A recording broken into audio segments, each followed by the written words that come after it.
There are two things that people say in prison that just mean a conversation's over.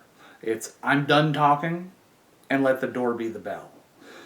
If you're locked in a cell and somebody's locked on the other side and you feel that you've been disrespected or a line has been crossed, these are the things you might say to indicate that the next time that the door is open, it's on and cracking. I was concerned that if Mike had told Sam that he was not bringing his paperwork out to yard, this might be a let the door be the bell type of situation, where as soon as the door is open, something was going to happen. I was hopeful that if I could talk to Sam, I might be able to buy Mike a little bit of time and he could get himself out of this ridiculously stupid situation that he had painted himself into.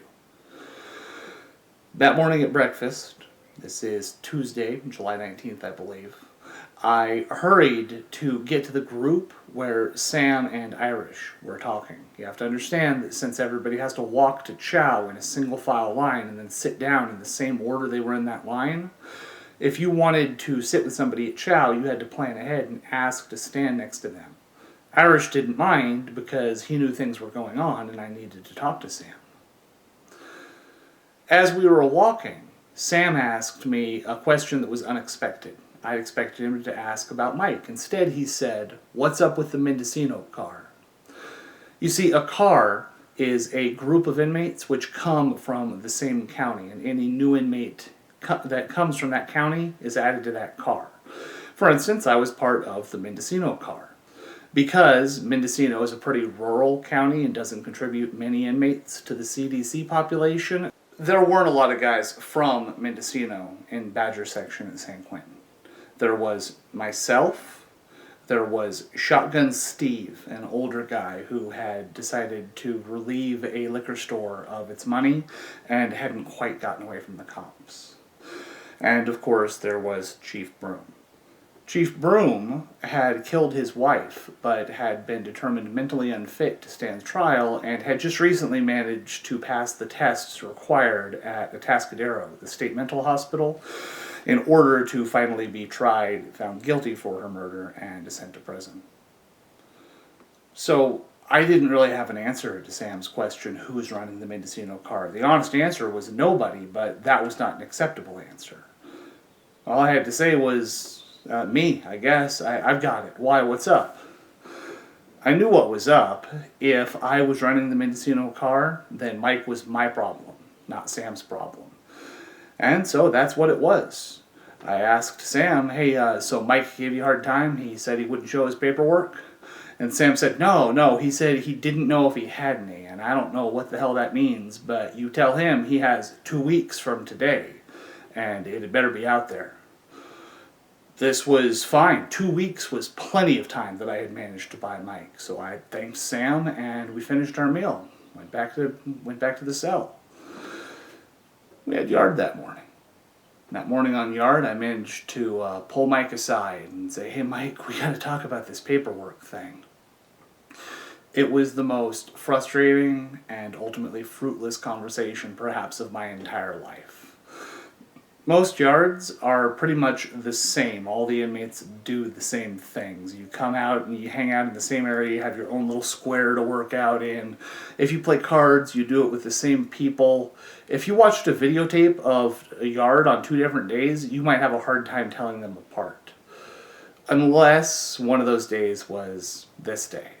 Because I argued and cajoled and even begged a little with Mike in the corner of the yard where the whites were working out. And all he had to say was, the guy's a bully and I'm not going to let myself be bullied in prison. Oh my God, what a bad place to draw your line in the sand. So finally, after 20 minutes, I explained to Mike that this was it and I couldn't help him, that he was on his own from here on out. And he said he understood, and I turned around and stomped over to Sam, who asked me what was going on, and I told Sam, hey, he's not in the Mendocino County car. I don't know where he's from. This wasn't literal. Of course I knew where Mike was from. I'd done time with him. But I was expressing to Sam that he didn't have the support of the other guys from Mendocino County, that he was electing to make his own decisions. Went back to the cell at the end of yard. And this was a hard day. I knew Mike. Look, he wasn't my best friend, but we played chess for quite a few hours, and he was going to get stabbed on that yard. He was probably going to die on that yard, and I didn't want to watch it, and I sat up, God, all night long thinking about this. Authority, being a shot caller, it can suck. In this instance, the rules said that Mike should be getting a pass for what he'd done. Just to clarify, because I don't think it's even been said, he had killed his wife in a particularly gruesome manner, which is an abhorrent crime. But it passes the prison litmus test. As far as the convict code goes, you can kill as many women as you want so long as you don't rape any of them. I'm not defending this. This is above my pay grade. I'm not telling you when you're supposed to hand out the death penalty or mete out vigilante justice. I don't know these things. I am not that wise. What I do know is that he didn't have to die. All he had to do was bring out his paperwork and say, hey, here's what I'm in prison for, and it's not molesting children. And he'd be good to go. But if I had the Mendocino County car, as absurd as that concept is, I had authority and I had to make a call. Were we going to back him or not? And the obvious and simple answer was not. Mike was going to be on his own. Authority can be a heavy burden. What is it they say? Heavy is the head who wears the crown. I have no stinking clue. I haven't worn a crown in my life. But I know that on this occasion, I didn't know what the right answer was, and to this day, I'm a little haunted thinking about that night.